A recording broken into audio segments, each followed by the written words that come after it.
नमस्कार दोस्तों, स्वागत है आपका हमारे चैनल टेल्स बाय यशु पर। यहाँ पर आपको मिलेंगी रोचक और सस्पेंसफुल कहानियाँ। अगर आपको यहाँ पर हमारी कहानियाँ पसंद आती हैं तो कृपया करके आप हमारी वीडियोस को लाइक करें, इसको अपने दोस्तों को साथ शेयर करें और साथ के साथ अपना कमेंट करना ना भूलें। अगर आप इस चैनल पर नए हैं तो कृपया करके इसे सब्सक्राइब भी करें। आपका ज़्यादा समय न लेते हुए चलो आज की कहानी को शुरू करते हैं। पिछले एपिसोड में हमने सुना था कि सैला अभी उस जंगल में पहुंच जाती है। वहां पर वो जाकर कहती है कि हमें अभी तक सर जी के बारे में पता भी नहीं है कि वो कौन है, किसी ने भी उसे देखा भी नहीं है। आखिर आप कैसे उस पर इतना भरोसा कर सकते हैं और क्या गारंटी है कि उसका ये प्लान सही भी होगा या नहीं। शीला की बात का जवाब देते हुए अब वो आदमी कहता है कि सर जी के बारे में कुछ भी मत बोलना, वरना तुम्हें अंदाजा भी नहीं है कि क्या हो सकता है। उस आदमी की ये बात सुनकर अब शीला कहती है कि मैं डरती नहीं हूँ किसी से भी, चाहे वो तुम हो तो या तुम्हारे सर जी हो। शीला की ये बात सुनकर अब वो आदमी कहता है कि अगर डरती नहीं हो तो डरो, डरना चाहिए तुम्हें अगर तुम नहीं डरती हो तो। ये कहते हुए ही अब वो आदमी अपने साथी से कहता है कि क्या तुमने इसे प्लान अच्छी तरह से समझा दिया है या नहीं। अपने साथी की ये बात सुनकर अब वो आदमी कहता है कि अभी नहीं। ये कहते हुए ही अब वो आदमी अपनी जगह से उठकर खड़ा होता है और फिर वो दूसरे कमरे में चला जाता है। यहाँ शीला अपने सामने खड़े हुए अब उस आदमी से ही कहती है कि आज तो आप मुझे बता ही दीजिए कि आखिर आप कभी मेरे काम से खुश क्यों नहीं होते हैं कि मैं चाहे कोई भी काम क्यों ना कर लूँ तुम मेरे हर काम में कोई ना कोई कमी निकालते रहते हो, हमेशा कुछ ना कुछ उल्टा ही कहते हो। शीला के इस सवाल पर अब वो आदमी कहता है कि अब तक तुमने ऐसा कोई काम किया ही नहीं है जिससे मुझ पर तुम्हारे ऊपर गर्व हो। तो जब तक तुम ऐसा कोई काम नहीं करती तब तक ये एक्सपेक्टेशन तो रखना बंद करो। एटलीस्ट अगर तुम्हें सच में मेरे मुंह से प्रशंसा ही सुननी है तो उसके लिए पहले ऐसा काम करो। उस आदमी की ये बात सुनकर अब शीला कहती है कि आप ऐसा कैसे कह सकते हैं कि मैंने कुछ नहीं किया है। आपको सब कुछ पता है। आपको क्या लगता है कि मैं नहीं जानती हूँ कि जो लैब या जो ऑर्गेनाइजेशन इंसानियत की मदद के लिए उसे मरे हुए किंग ने बनाया था, आप सब ने मिलकर ही उसे खतरनाक ऑर्गेनाइजेशन में बदल दिया है। क्या समझते हो क्या मुझे उस बारे में कुछ भी नहीं पता है? अरे मुझे तो ये बात समझ नहीं आती है कि आखिर आप चारों एक साथ इस काम को करने के लिए तैयार कैसे हो गए। शीला की ये बात सुनकर अब वो आदमी कहता है कि इस बात का तुमसे कोई भी मतलब नहीं है। हम चारों कैसे मिले, कैसे हमने अपने काम को किया, इससे तुम्हारा कोई भी लेना देना नहीं है। शीला ने जब उस आदमी की ये बात सुनी तो अब उसने कहा कि अगर मेरी जगह यहाँ पर स्वाति मल्होत्रा होती तो क्या आप तब भी उसे भी यही जवाब देते जो आप अभी मुझे दे रहे हो कि मेरा कोई भी लेना देना नहीं है। शीला की ये बात सुनकर अब वो आदमी गुस्से से कहता है कि अपना मुंह बंद करो तुम शीला, और उस धोखेबाज लड़की के बारे के काम मेरे सामने नाम भी मत लो। मुझे उसका नाम भी नहीं सुनना है। मेरा साथ छोड़कर उसने मरे हुए किंग का साथ दिया था। मैंने कभी नहीं सोचा था कि वो मेरे साथ कभी भी ऐसा कुछ करेगी। अपनी बात को अब आगे बढ़ाते हुए ही अब वो शख्स कहता है कि पहले तुम मुझे ये बताओ कि क्या तुम स्वाति की बेटी से मिली हो क्या। उस आदमी की सवाल पर अब शीला कहती है हाँ मिली हूँ, बिल्कुल अपनी माँ के जैसे ही है दिखने में भी और उसके कामों में भी। सेम टू सेम उसके काम भी उसकी माँ की तरह ही है। शीला की इस बात पर अब वो आदमी कहता है कि वो अपनी माँ जैसी नहीं हो सकती है। तुम एक काम करो, उसे जाकर बताओ कि आखिर कैसे सालों पहले उसकी माँ को किंग ने मार दिया था। मुझे लगता है उसे अभी कुछ नहीं पता होगा, इसलिए तुम जाके उसे पहले ये अपडेट करो, क्योंकि ये तो मैं मान ही नहीं सकता कि वो अपनी हो सकता है उसकी शक्ल तो उसकी माँ के जैसी हो लेकिन उसके काम उसकी माँ के जैसे ही नहीं हो सकते। उसकी माँ धोखेबाज थी लेकिन वो धोखेबाज नहीं हो सकती है। उस आदमी की ये बात सुनकर अब शीला कहती है मैं समझी नहीं, इससे हमारा क्या फायदा होगा। अगर मैं उसकी बेटी से मिलूंगी भी तो उससे वो हमें क्या ही फायदा दिला सकती है। शीला की बात का जवाब देते हुए अब वो शख्स कहता है तुम्हारे ग्रुप में क्या कोई है जो आरजी से अच्छा फाइटर हो। उस आदमी की ये बात सुनकर अब शीला कहती है नहीं, राजीव गुलेरिया से अच्छा तो हमारे ग्रुप में कोई भी नहीं है। एक दमयंती है लेकिन वो भी राजीव गुलेरिया से अच्छी फाइटर नहीं है। शीला की ये बात सुनकर अब वो आदमी कहता है कि सुना है कि स्वाति की वो बेटी ही ब्रह्मपुत्र एकेडमी की बड़ी दीदी है।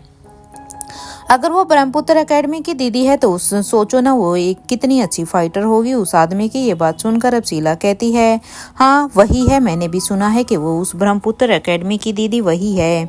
शीला की बात को सुनकर अब वो शख्स फिर से कहता है कि ठीक है, तुम उसे एक ऐसी कहानी सुनाओ जिससे कि स्वाति की बेटी को ये लगे कि उस किंग ने उसकी माँ के साथ सच में ही उसकी माँ पर बहुत ही अत्याचार किया है और फिर उसे किंग ने ही उसकी माँ को मार दिया है। तुम उसे ये सब कहानियां बताओ जिससे वो ना चाहते हुए भी फिर हमारी ही तरफ आएगी, क्योंकि वो अपनी माँ की मौत का बदला तो फिर उस किंग से लेगी ही लेगी।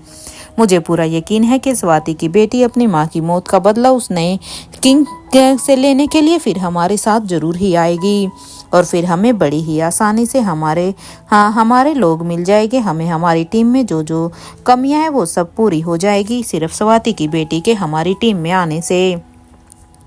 उस आदमी की यह बात सुनकर अब शीला कहती है कि क्या आपको सच में लगता है कि अनिका हमारा साथ देगी? क्योंकि मुझे तो ऐसा नहीं लगता कि वो हमारा साथ देगी, क्योंकि मुझे वो अपनी बिल्कुल माँ की तरह ही लगती है। शीला की बात का जवाब देते हुए वो शख्स कहता है, वो अपनी माँ के लिए हमारा साथ जरूर देगी, क्योंकि कोई भी बेटी ये नहीं चाहेगी कि जिसने भी उसकी माँ को मारा है वो उसका बदला ना ले।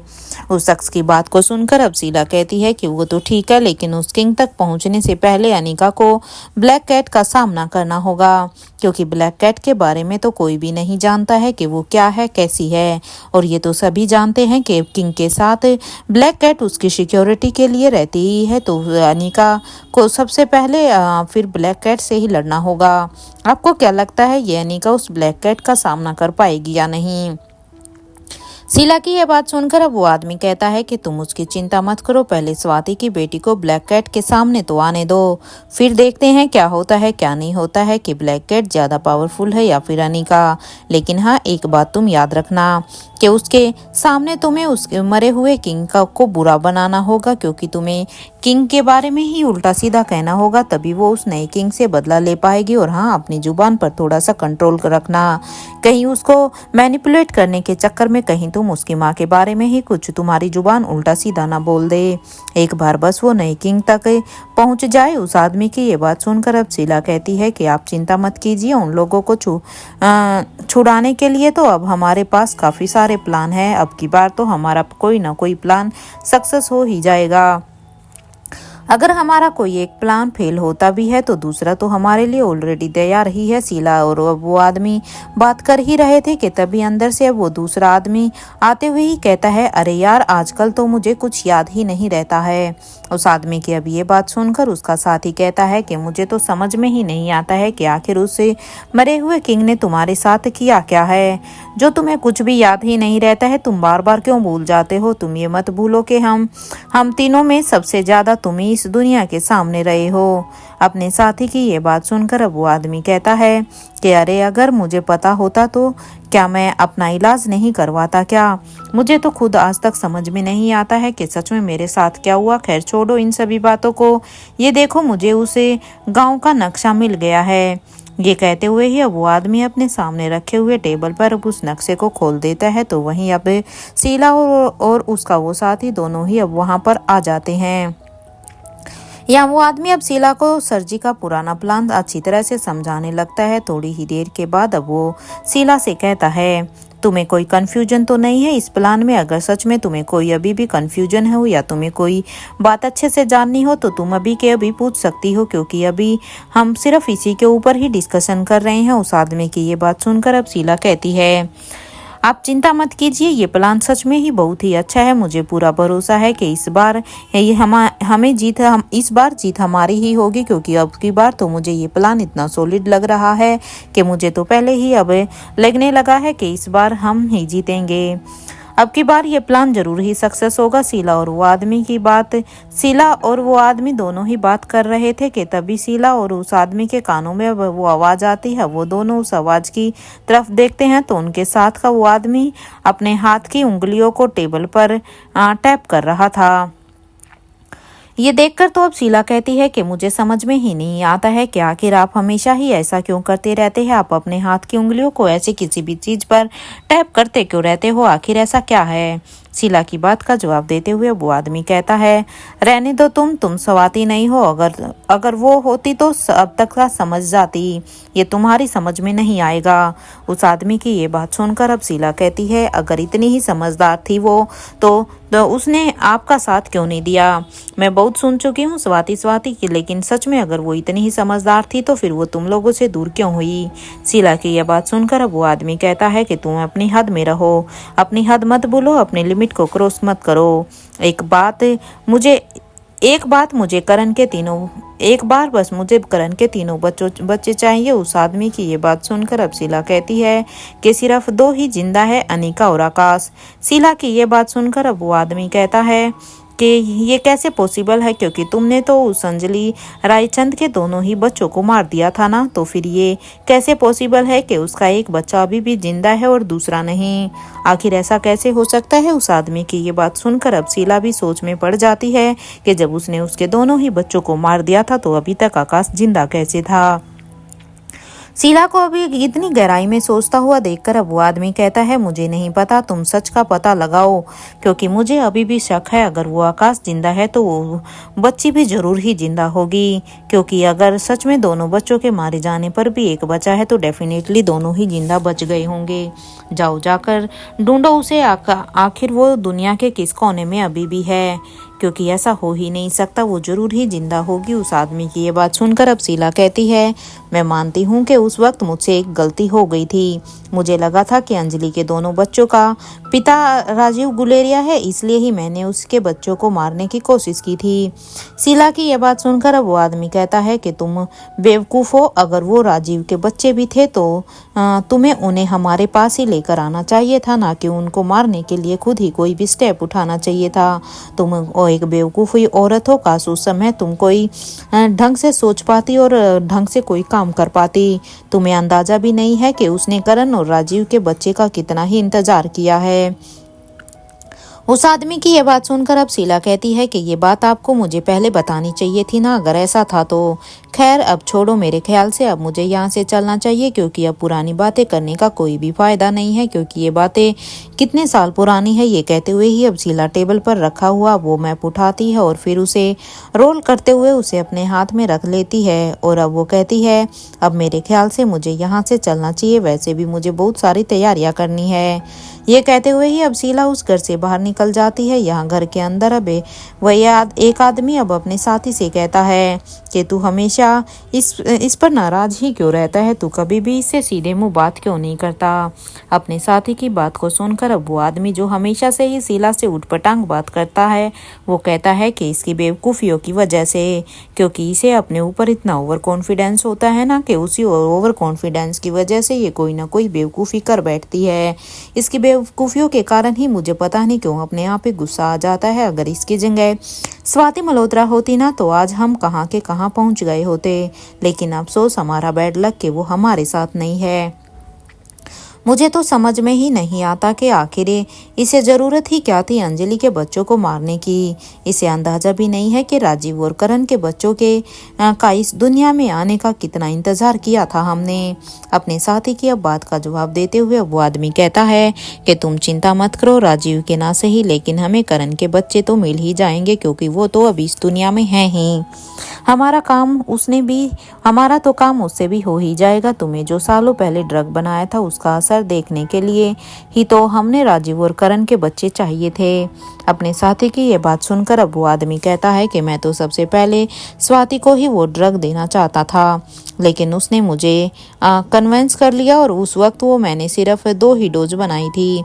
अपने साथी की ये बात सुनकर अब वो आदमी कहता है कि बात तो तुम्हारी बिल्कुल ही सही है। उस वक्त मुझे भी इंतज़ार इसी बात का था कि तुम कब उस ड्रग की और डोज बनाओगे, तो शायद मैंने खानदान का भी थोड़ा सा भला हो जाता। लेकिन उस आदमी की ये बात सुनकर अब उसका साथी कहता है कि क्या तुम्हें उस ड्रग की ज़रूरत भी थी भाई, क्योंकि तुम्हारे बेटों का तो पता ही नहीं है, लेकिन तुम्हारे पोते को तो ज़रूरत नहीं थी उस ड्रग की। तुम खुद ही सोचो कि तुम्हारे सिर्फ 800 करोड़ प्रॉपर्टी को उसने 10,000 करोड़ का प्रॉपर्टी बना दिया। इससे ज़्यादा तुम्हें और क्या ही चाहिए, क्योंकि उसने तो बिना इस ड्रग की हेल्प के ही इतना सब कुछ कर दिया। अपने साथी की ये बात सुनकर अब वो आदमी कहता है, ये तो मैं खुद भी नहीं जानता हूँ कि आखिर मेरे उस नालायक क्या का बेटा इतना होशियार कैसे हो सकता है। मेरे पूरे ही घर में उसके जैसा कोई भी नहीं है, सच में हीरा है हीरा। यहाँ एक तरफ ये दोनों लोग बात कर रहे थे तो वहीं दूसरी तरफ अब तक रोहित और अनिका की गाड़ी कॉलेज के पास आ गई थी।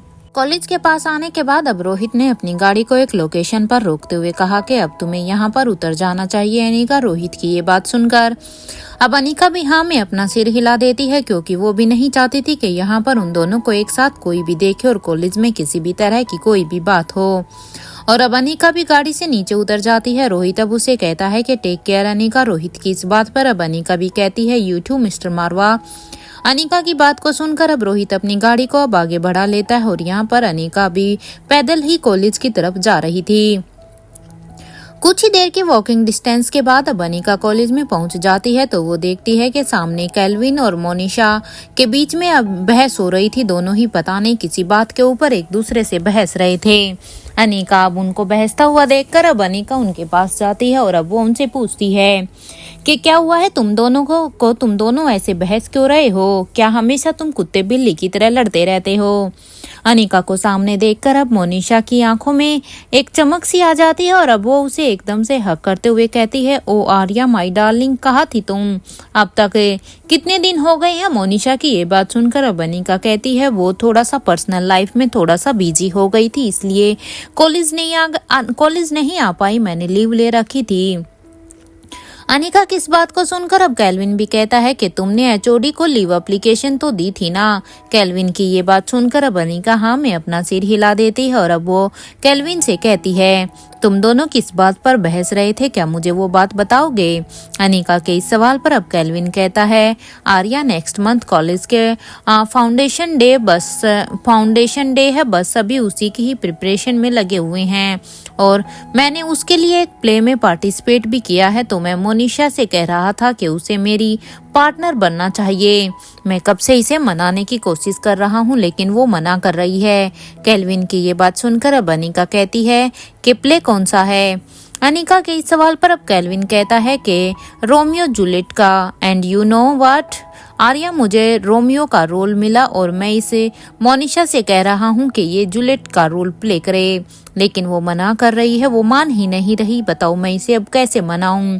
कैल्विन की बात का जवाब देते हुए अब मोनिशा कहती है मुझे जूलियट नहीं बनना है, प्लीज मुझे ये देखने दो कि हमारे एचओडी किस प्ले में पार्टिसिपेट करने वाले हैं, उसके बाद ही मैं कुछ डिसाइड करूंगी।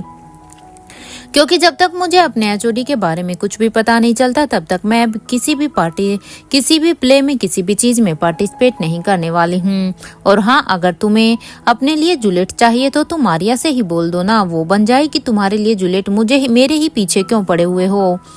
मोनिशा की यह बात सुनकर अब कैल्विन अब अनिका को एक रिक्वेस्ट भरी नजर से अब देखता है, क्योंकि मोनिशा ने अब कैल्विन को एक और आइडिया दे दिया था कि अब वो आर्या को ही अपनी जूलियट बनाए। और अब वो अनिका से कहता है कि आर्या, क्या तुम मेरी हेल्प करोगी मेरे प्ले में?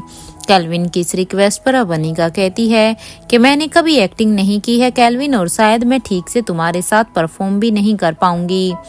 अनिका की ये बात सुनकर अब कैल्विन कहता है कि डोंट वरी आर्या, मैं हूं ना, हम रिहर्सल अच्छी तरह से करेंगे। कैल्विन की इस रिक्वेस्ट पर अब अनिका कहती है ओके फाइन, मैं तुम्हारे साथ इस प्ले में मैं तुम्हारा साथ दूंगी।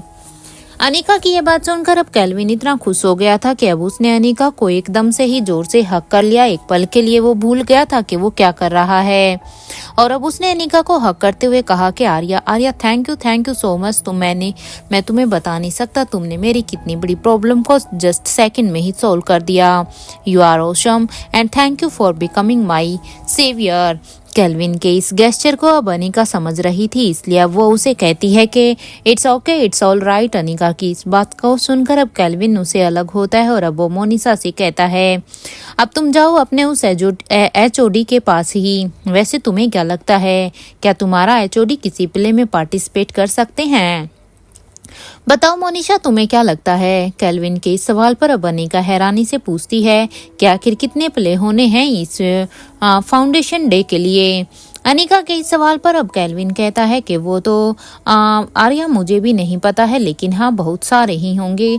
ये तीनों अपनी बात में इतने बिजी हो गए थे कि इन्हें एहसास भी नहीं हुआ था कि वो तीनों स्टाफ रूम में आ गए थे, ऐसे बातें करते करते हुए ही। और फिर वो तीनों अपनी जगह पर जब वो स्टाफ रूम में आते हैं तो वो आकर बैठ जाते हैं। अनिका अब मोनिशा से कहती है, आज हमें शेड्यूल नहीं मिला है क्या? मुझे तो ये भी नहीं पता अब आज का शेड्यूल क्या है। अनिका के इस सवाल पर अब मोनिशा कहती है, हम सबको काम ही मिलेगा क्योंकि सब लोग फाउंडेशन डे की हम लोगों को कम ही मिलेगा क्योंकि सब लोग फाउंडेशन डे की तैयारियों में लगे हुए हैं ना। लेकिन केल्विन का शेड्यूल तो हमारे एचओडी के मूड पर ही के ऊपर ही डिपेंड करता है अभी तक। ये कहते हुए ही अब मोनिशा केल्विन को एक आंख मार देती है क्योंकि वो ऐसे कहकर केल्विन को चिढ़ाना चाहती थी और केल्विन बेचारा एक मुसीबत में फंस चुका था, जिसे अब केल्विन भी उससे चिढ़ते हुए कहता है कि अब बस करो यार तुम। और वैसे भी उस दिन के बाद तो मैंने पब जाना ही छोड़ दिया है क्योंकि उस दिन के बाद मेरी जो हालत हुई है उसके बाद तो मैं कभी पब की शक्ल भी देखना नहीं चाहूंगा। केल्विन की ये बात सुनकर तो अब अनिका और मोनिशा दोनों की ही एकदम से ही केल्विन की इस बात पर हंसी छूट जाती है। उन दोनों को केल्विन के ऊपर बड़ी ही दया आ रही थी। केल्विन यहाँ पर एक बच्चे की तरह कर रहा था जिसे शायद कोई सजा मिल गई थी और इसलिए वो मना कर रहा था कि अब मैं ये काम दोबारा करूंगा ही नहीं। अनिका को केल्विन की हालत पर बहुत ही बुरा भी फील हो रहा था, लेकिन वो अच्छी तरह से जानती थी कि वो अगर केल्विन को लेकर रोहित से कोई भी रिक्वेस्ट करेगी तो पता नहीं उसके बाद रोहित केल्विन के साथ क्या करेगा। लेकिन अब अनिका केल्विन से कहती है, क्या तुम ठीक से सोते नहीं हो क्या? केल्विन अपनी हालत तो देखो जरा, मिरर में देखो खुद को, कितने ज्यादा डार्क सर्कल्स हो गए हैं तुम्हारी आंखों के नीचे। अनिका का ये कंसर्न देखकर उसकी ये बात सुनकर अब केल्विन कहता है कि सोने का टाइम किसके पास है यार। केल्विन की ये बात सुनकर अब अनिका अपने पर्स से एक क्रीम निकालती है और अब उसे वो केल्विन को देते हुए कहती है कि इसे अपनी आंखों के नीचे लगाकर सो जाना, तुम्हारे ये डार्क सर्कल ठीक हो जाएंगे। ये डार्क सर्कल बड़े ही आसानी से चले जाएंगे, डोंट वरी। अनिका की ये बात सुनकर अब केल्विन कहता है, आर्या तुम प्रोफेसर हो या डॉक्टर? क्योंकि तुम मुझे ये क्रीम दे रही हो, क्या तुम डॉक्टर हो? Anyways thanks for this. और हाँ मैं जाता हूँ, अभी मुझे लेक्चर लेना है। ये कहते हुए ही अब केल्विन उन दोनों को ही वहाँ से बाय बोलकर अपने क्लास के लिए चला जाता है।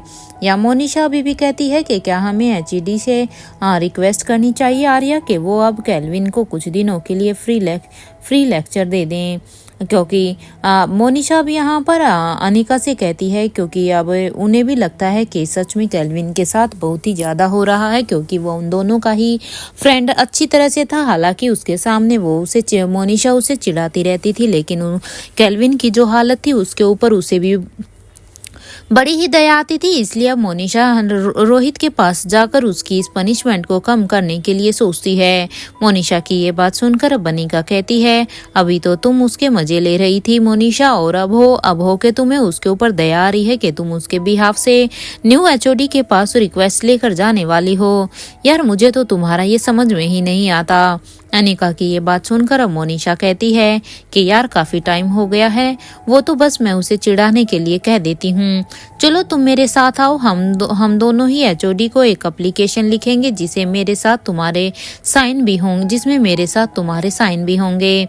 आई होप कि एचओडी या केल्विन को थोड़ा सा फ्री टाइम दे दें। बेचारे की हालत देखो ना तो ढंग से खा पी रहा है और ना ही ढंग से सो पा रहा है। उसके ऊपर वर्क प्रेशर कुछ ज्यादा ही आ गया है इस जॉब का। मोनिशा की ये बात सुनकर अब अनिका भी हाँ में अपना सिर हिला देती है, क्योंकि अनिका को भी यहाँ पर केल्विन की हालत अच्छे से दिखाई दे रही थी कि सच में वो कितना ही बिजी था, उसके ऊपर कितना ही वर्क प्रेशर था। मोनिशा अब कहती है कि चलो अभी के अभी ऑफिस चलते हैं, वहां से ही हम एप्लीकेशन फॉर्म लेते हैं और फिर उसे ही फिल करते हुए ही हम इसे सबमिट कर देंगे। आई होप कि एचओडी कोई एक्शन ले। ये कहते हुए ही अब मोनिशा अपनी जगह पर उठकर खड़ी होती है और अब वो और उसके साथ अनिका भी खड़ी हो जाती है और फिर वो दोनों ही ऑफिस की तरफ बढ़ने लगती हैं। जैसे ही वो ऑफिस की तरफ बढ़ रही थी तभी अनिका की नज़र इधर बॉटनी डिपार्टमेंट के बेसमेंट की तरफ जाती है। अनिका को ऐसे देखकर अब मोनिशा कहती है, आर्या अब हम इस बेसमेंट को बाहर से ही देख सकते हैं, क्योंकि जब अनिका उस बेसमेंट को देख रही थी तभी मोनिशा ने उसे देख लिया था। उसे देखते हुए अनिका अपने मन में अभी भी कुछ सोच रही थी, लेकिन उससे पहले ही मोनिशा उसे कह देती है कि अब हम इसके अंदर नहीं जा सकते, हम बस इसे बाहर से देख सकते हैं। मोनिशा की ये बात सुनकर अब अनिका उसे हैरानी से देखते हुए पूछती है, क्यों मोनिशा, तुम ऐसा क्यों कह रही हो, ऐसा क्यों कह रही हो, ऐसा क्या हुआ है यहाँ पर? अनिका के इस सवाल पर अब मोनिशा कहती है, वो नए आए हैं ना, हमारे एचओडी के नए असिस्टेंट मिस्टर राकेश दीक्षित। उन्होंने कहा है कि बॉटनी डिपार्टमेंट के बेसमेंट में जाना स्ट्रिक्टली मना है, क्योंकि उन्होंने साफ साफ उस बेसमेंट में जाने से मना कर दिया है। मोनिशा की ये बात सुनकर अब अनिका कहती है कि ये कैसे पॉसिबल है, वहाँ बनी पुरानी लाइब्रेरी की मेंटेनेंस की रिस्पॉन्सिबिलिटी तो मेरी ही है ना, तो ये कैसे पॉसिबल हो सकता है, वो ऐसे कैसे रोक सकते हैं, और फिर वो ऐसे किसी को भी बेसमेंट में जाने से कैसे मना कर सकते हैं, उन्हें ये राइट किसने दिया है? अनिका की बात को सुनकर अब मोनिशा कहती है कि अब उस लाइब्रेरी के मेंटेनेंस की रिस्पॉन्सिबिलिटी अब मिस्टर राकेश दीक्षित की ही है, क्योंकि उसको मेंटेन करने का सारा काम उन्होंने अपने हाथों में लिया हुआ है। मोनिशा की यह बात सुनकर अब अनिका हैरान होती है, क्योंकि कुछ समय पहले तक ये रिस्पॉन्सिबिलिटी अनिका की थी, जिसे अब अनिका कहती है कि और ऐसा करने की परमिशन उसे किसने दी है, क्या तुम मुझे बता सकती हो, क्योंकि वो काम मेरा था। अनिका की ये बात सुनकर अब मोनिशा कहती है, अब तो इस बारे में तुम्हारी हेल्प एचओडी ही कर सकते हैं, इसके बारे में तो मैं भी तुम्हें अब ज्यादा कुछ भी नहीं बता सकती, मुझे बस जितना पता था मैंने तुम्हें बता दिया। अगर तुम्हें ज्यादा इसके बारे में बात करनी है तो तुम एक बार इससे एचओडी के सामने इस बात को रख कर देखो, आई होप वो तुम्हारी कोई हेल्प करें। अनिका और मोनिशा अब दोनों ही अब तक ऑफिस से बात करते करते ही पहुंच गई थी। मोनिशा ने अब एक वर्कर से कहा कि मुझे एप्लीकेशन फॉर्म चाहिए। ये बात मोनिशा वहां पर एक वर्कर जो वहीं पर ही काम कर रहा था, इन सब चीजों को बड़ी अच्छे से संभालता था, उसे कहती है, इसलिए वो वर्कर भी अब मोनिशा की इस बात को सुनकर अब एक फाइल में से उसे एक एप्लीकेशन फॉर्म को निकालता है और उसे मोनिशा को दे देता है। या मोनिशा भी अब तक उस एप्लीकेशन फॉर्म को अच्छे से फिल कर देती है और फिर वो उसमें अपनी रिक्वेस्ट को भी बड़े ही ध्यान से लिखती है। एक बार लिखने के बाद वो उसे अच्छे से क्रॉस चेक करती है कि कहीं उसे इसमें कोई मिस्टेक तो नहीं कर दी है। जब उसे तसल्ली हो जाती है कि हाँ ये पूरी तरह से ठीक है, फिर अब वो उस फॉर्म को के ऊपर अपना साइन कर देती है और फिर उस फॉर्म को अनिका की तरफ बढ़ाते हुए कहती है, ये लो आर्या, तुम भी इसमें साइन कर दो। मोनिशा के हाथ से फॉर्म को लेकर अब अनिका भी आर्या मूर्ति का साइन कर देती है और फिर वो दोनों ही उस फॉर्म को सबमिट कर देते हैं ताकि उसे न्यू एचओडी तक पहुंचाया जा सके। फॉर्म को सबमिट करने के बाद अब वो दोनों ही वहां से उस ऑफिस से बाहर निकल जाते हैं कि तभी अब एक साथ ही उन दोनों की नजर सामने खड़े हुए पीएन पर जाती है। वो दोनों से ही कहता है, आप दोनों यहाँ हैं और मैं आपको वहां पर ढूंढने के लिए बॉटनी डिपार्टमेंट में गया हुआ था। पीएन की ये बात सुनकर अब मोनिशा है और अनिका दोनों ही हैरान होती है, क्योंकि उन्हें समझ में नहीं आता कि आखिर पीएन उन्हें क्यों ढूंढ रहा था। इसलिए पीएन की ये बात सुनकर अब मोनिशा कहती है, वो तो ठीक है, लेकिन आप हमें ढूंढ क्यों रहे थे, अब ये बताइए। मोनिशा की बात का जवाब देते हुए वो पीएन अपने हाथ में लिए हुए पेपर्स को अनिका और मोनिशा के सामने करते हुए कहता है कि ये आप दोनों का शेड्यूल है। पीएन के हाथों में अपने अपने पेपर्स लेने के बाद अब अनिका और मोनिशा दोनों ही उसे अब थैंक यू बोलकर वहां से अपने डिपार्टमेंट की तरफ जाने लगती है। कुछ ही देर के बाद स्टाफ रूम में पहुंचने के बाद वो दोनों ही अब अपने अपने लेक्चर्स को लेने के लिए चली जाती हैं। वहीं दूसरी तरफ अपने कैबिन में अब तक काम कर रहे रोहित के दिमाग में अभी भी यही बात थी कि आखिर उसे लेजर लाइट का तोड़ क्या है, क्या हो सकता है, और फिर उसे इस बार अपने नाक को भी अच्छे से कवर करना होगा, क्योंकि पिछली बार जो गलती रोहित मारवा से हुई थी वो अब की बार नहीं होनी चाहिए। क्योंकि अगर पिछली बार रोहित ने अपनी नाक को कवर किया होता तो शायद वो उस रात तक उसी दिन ही पहुंच चुका होता। और दूसरी बात यह है कि उसे अपने साथ या तो अनिका को या फिर एनी को अपने साथ इस बार लेकर जाना होगा, क्योंकि इस बार वो वहां पर अकेले जाने की गलती नहीं करेगा। पिछली बार जो रोहित ने वहां पर उस बेसमेंट में जाने की गलती की थी, अब उन पॉइंट्स को देखते हुए अब वो अपना ये प्लान कर रहा था कि इस बार वो ऐसा कुछ भी नहीं करेगा। रोहित अपने कैबिन में बैठा हुआ बस इन्हीं सभी ख्यालों में ही था कि तभी उसके दरवाजे पर नॉक होने की आवाज आई। रोहित कम इन कहता है तो वो देखता है कि वहां पर वो पीएन आया हुआ था। पीएन को देखकर अब रोहित कहता है, क्या कोई एप्लीकेशन आई है क्या? रोहित के इस सवाल पर अब पीएन कहता है कि सर, ये कल से लेकर अभी तक की सारी ही एप्लीकेशंस है सर। स्टूडेंट्स चाहते हैं कि उनका एग्जाम कॉलेज के फाउंडेशन डे के बाद ही लिया जाए, क्योंकि वे सब इस फाउंडेशन डे के लिए बहुत सारी तैयारियां कर रहे हैं और वो नहीं चाहते कि उनके एग्जाम का इस पर किसी भी तरह का इफेक्ट हो। पीएन की ये बात सुनकर अब रोहित कहता है कि वो सारी बातें हम बाद में करते हैं, पहले जाकर अब आप मिस्टर राकेश दीक्षित से कहो कि मैंने उन्हें अपने यहाँ पर अपने ऑफिस में बुलाया है, कैबिन में बुलाया है। रोहित की ये बात सुनकर अब वो पीएन कहता है, ओके सर। ये कहते हुए ही अब वो पीएन भी अपना सिर झुकाते हुए रोहित को ग्रीट करते हुए वहां से चला जाता है। पीएन के वहां से जाने के बाद अब रोहित एक एक करके अब उन सारी ही एप्लीकेशंस को बड़े ही ध्यान से देखने लगता है, जो अभी अभी ये पीएन यहाँ पर कल से लेकर आज तक की लेकर आया था। तभी उसके फोन पर वो देख ही रहा था, तभी उसके फोन पर एक अननोन नंबर से एक कॉल आया।